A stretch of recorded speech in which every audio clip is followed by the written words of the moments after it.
तो पिछले हफ्ते भाईजान की अगली मूवी सिकंदर का टीजर और पोस्टर रिलीज हुआ था और सिकंदर के पोस्टर से हमें इंडस्ट्री पॉलिटिक्स के बारे में क्या पता चलता है और कुछ सारी डिटेल्स अबाउट द टीजर हम लोग इस वीडियो में डिस्कस करेंगे। Stay tune. Show me a throne without a name, the people now to die for. Show me a crown without a leader in its jewels. हर दिल का वो एक दिलावर जान जिगर वो है कौन सिकंदर। तो आई एम श्योर आप सभी लोगों ने सिकंदर का पोस्टर तो देख ही लिया होगा और सबसे पहले हम लोग पोस्टर के बारे में ही बात करेंगे। तो राज खत्री राज भाई ने भी ये पोस्टर को अपने इंस्टा में शेयर किया था और तभी मैंने उनको पिंग किया और बात किया मतलब एक बार मैंने पूछा कि राज भाई कितना काम हुआ है और कितना शूट है। तो उन्होंने जो मुझे बोला वो ये था कि ये जो पोस्टर है ये ज़्यादातर शूट है। तो मुझे लगा था कि उन्होंने बैकग्राउंड जो है वो रिप्लेस किया होगा, मे बी ग्रीन स्क्रीन में शूट हुआ होगा, क्योंकि ऐसी चीज़ें होती है पोस्टर डिज़ाइंस में। लेकिन उन्होंने मुझे ये बोला कि वैसा कुछ नहीं हुआ है पोस्टर में, ये शूट है। बट आई एम श्योर कि उन्होंने जो डेब्रीज है, आपने अगर मेरा वीडियो उनके साथ देखा है तो वो बोलते हैं कि उनका डेब्रीज डालने का मतलब दैट्स हिज स्टाइल, उनको बहुत पसंद है। तो यहाँ पे जो डेब्रीज है ना वो उन्होंने डाला होगा, थोड़ा कलर करेक्शन किया होगा एंड कंपोजिशन किया होगा। मतलब अगर कोई शूट है उसको भी ना पोस्टर में कंपोजिट करना पड़ता है। हमें इस पोस्टर से ना वो चीज़ सबसे अच्छे से दिखाई देता है। कहने का मतलब ये है कि जैसे कि अगर आप ये देख सकते हो ना, ये पोस्टर जो है इसमें जो सलमान खान भाईजान का जो सिलुएट है वो एकदम सेंटर में है। तो आप ना इस पोस्टर को क्लियरली 3 हिस्सों में डिवाइड कर सकते हो और बीच के हिस्से में ना आपको भाईजान का सिलुएट दिखेगा। तो इसको बोलते हैं कंपोजिशन, कि आपको तो ऑफ ना लगे, अच्छे से हो। पता नहीं शूट के दौरान कैमरा में भी ऐसे खींचा होगा कि पोर्ट्रेट या लैंडस्केप क्या खींचा होगा, बट ओवरऑल जब हम लोग कंपोजिट करते हैं तो इन सब चीज़ों का ध्यान रखना पड़ता है। और मैंने जो बोला ना इंडस्ट्री पॉलिटिक्स के बारे में, देखिए अभी क्या होता है कि हर इंडस्ट्री में एक हायरार्की होता है कि किसका कितना ओहदा है, कौन किस हिसाब से अच्छा परफॉर्म कर सकता है। तो जो फिल्म इंडस्ट्री है वहाँ पे क्या है कि किसके पास ज़्यादा पीपल पुलिंग या फिर मनी पुलिंग कैपेसिटी है उसके ऊपर डिपेंड होता है। तो यहाँ पे भी ऑब्वियसली देखिए in this team of people who are working, AR Murugadoss obviously the director, उनका भी काफ़ी सारा नाम है, लेकिन उनके रिसेंट के कुछ प्रोजेक्ट्स उतने अच्छे नहीं गए जो सलमान खान के भी नहीं गए। बट इन कंपैरिजन तो भाईजान का जो पोजीशन है ना इंडस्ट्री में वो अभी भी यहाँ पे जितने सारे लोग हैं ना उनसे बड़ा है। बट ऑब्वियसली प्रोड्यूसर का नाम सबसे ऊपर आता है। तो आप देख सकते हो कि यहाँ पे जो सिलुएट है यहाँ पे इसके अंदर ही सारे नामों को डाला गया है, लेकिन बाय नेचर ऑफ इट जो साजिद नाडियाडवाला है, जो नाम का स्पेलिंग है वो सलमान खान के नाम के स्पेलिंग से ज़्यादा लंबा है। तो आप देखोगे कि साजिद नाडियाडवाला को अच्छे से लिखा गया है, लेकिन सलमान खान के नाम को ना फैला दिया गया है। इसको बोलते हैं कर्निंग बढ़ाना। मतलब जो अल्फ़ाबेट्स के बीच का जो स्पेस है उसको जब बढ़ाते हैं विदाउट स्ट्रेचिंग द लेटर, तब इसको बोलते हैं कर्निंग से विथ बढ़ाना। और यहाँ पे आप देखिए साजिद नाडियाडवाला के कर्निंग को देखिए और सलमान खान के लेटर्स के कर्निंग को देखिए, डिफरेंस है। दोनों को ना जितना हो सके मैच करने की कोशिश की गई है, वरना सलमान खान का नाम जो है वो छोटा दिखेगा, which is not good. And this is true, this happens in the industry. अगर आप देखोगे तो AR मुरुगदास है, उनका नाम साजिद नाडियाडवाला से भी लंबा है, लेकिन उनको कंप्रेस किया गया है सो दैट जो तीनों नाम है ना, मेन जो नाम है वो कंपेरेटिवली थोड़ा सेम विथ और सेम वेटेज का लगे।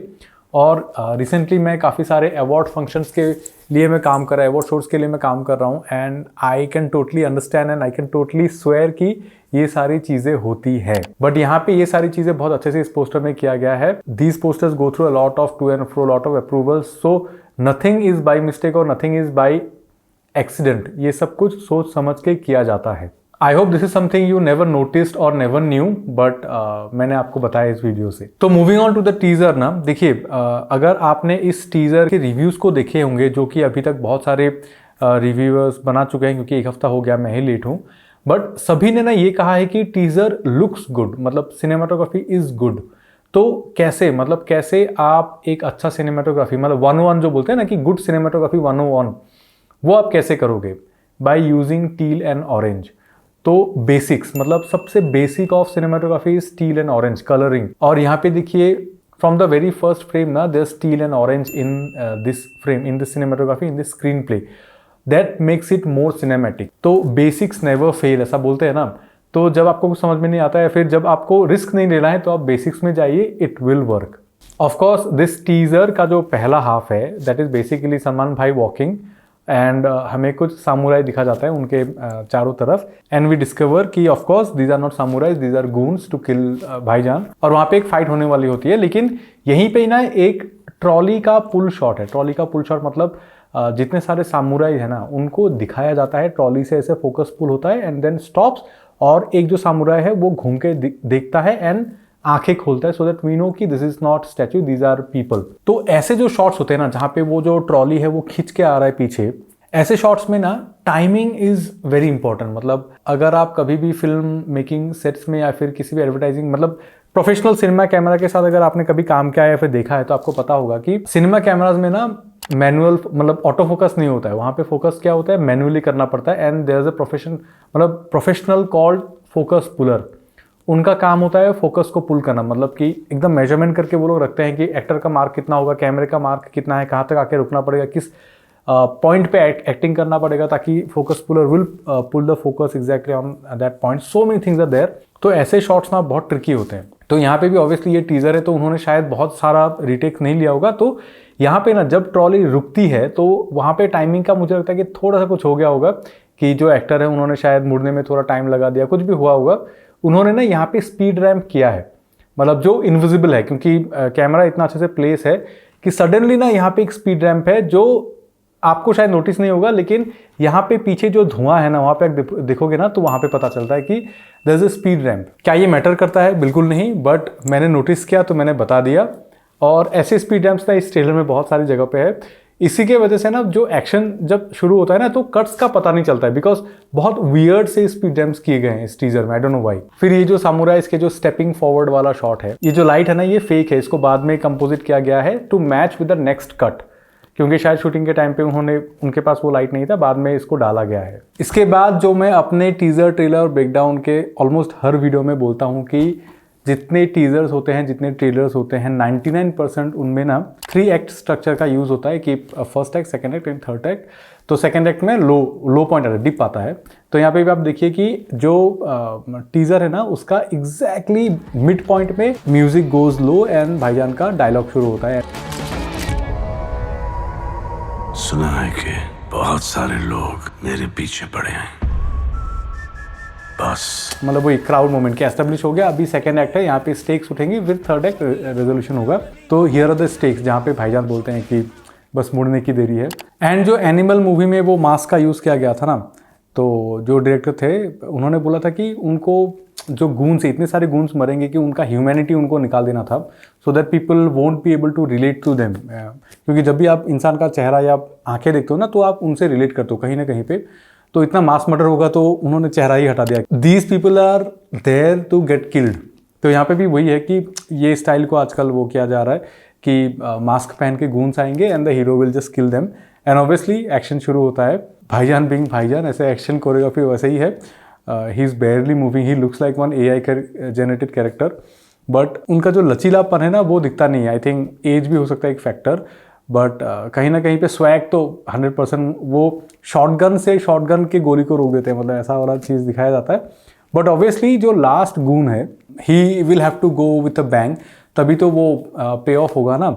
एंड ऑफ कोर्स उनके गले में लगाया जाता है गन को एंड उठा के उनको गोली मारा जाता है। And the hero reveal shot, ठीक है, विथ लाइक बैकग्राउंड नॉइज। मैं हमेशा बोलता हूँ कि हीरो के रिवीलिंग शॉट में ना हमेशा पीछे नॉइज रहेगा। नॉइज मतलब विजुअल नॉइज, ऐसा नहीं कि गंदगी रहेगी, लेकिन विजुअल नॉइज, जैसे कि यहाँ पे वो शैंडलियर का जो ब्लास्ट है वो वाला चीज़ है।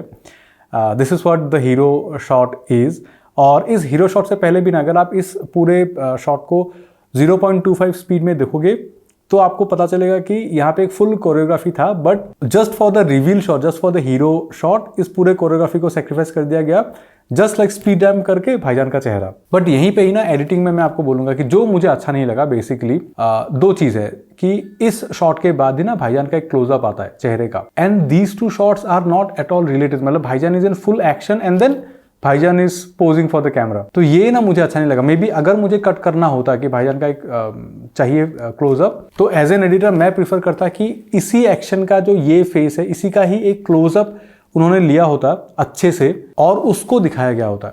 तो बेसिकली क्या होता है कि एक्शन करते वक्त एक्टर का एक अलग वो रहता है, फिर उसी पोज में ना दूसरा एक क्लोजअप लेते हैं where the face is like picture perfect, और फिर उसको लगाया जाता है, तो वैसा करना चाहिए था मेरे हिसाब से। मतलब इस कट के बाद इमीडिएटली वो जो फोटोशूट वाला पोज वो मुझे नहीं आया समझ में, एकदम डीएजिंग इतना ज़्यादा दिखता है, तो वो मुझे नहीं आया, समझ में नहीं आया कि क्यों किया ऐसा। इतना अच्छा शॉट चल रहा था, उसी को ही जूम करके उसी को ही कट करके दिखा देते ना, भाईजान का चेहरा अगर एस्टेब्लिश करना है तो इन एक्शन वो कितना और ज़्यादा अच्छा लगता। एंड उसी के बाद ही देखिए अभी क्या है टीजर। तो क्या होता है ना कि इस टीजर में ना एक बहुत अच्छी चीज़ है, मैं हमेशा बोलता हूँ कि मुझे कुछ ऐसा दिखाओ जो मैंने कभी नहीं दिखा है। तो यहाँ पे जो भाईजान जो गन को रिलोड करते हैं, जो शॉट गन को रिलोड करते हैं, तो ये जो ऐसा रिलोड मैंने पहले कभी नहीं देखा था। मुझे लगा था कि वो जो वन हैंडेड रिलोड होता है ना उसको करेंगे and then the teaser will end, but उन्होंने वो नी पे जाके उन्होंने रिलोड किया। मे बी इसका कुछ और वर्जन मैंने देखा होगा कि वो जमीन पे डाल के ऐसा करते हैं वॉर मूवीज में, या फिर कुछ और मैंने देखा होगा, लेकिन दिस स्पेसिफिक थिंग मैंने नहीं देखा है।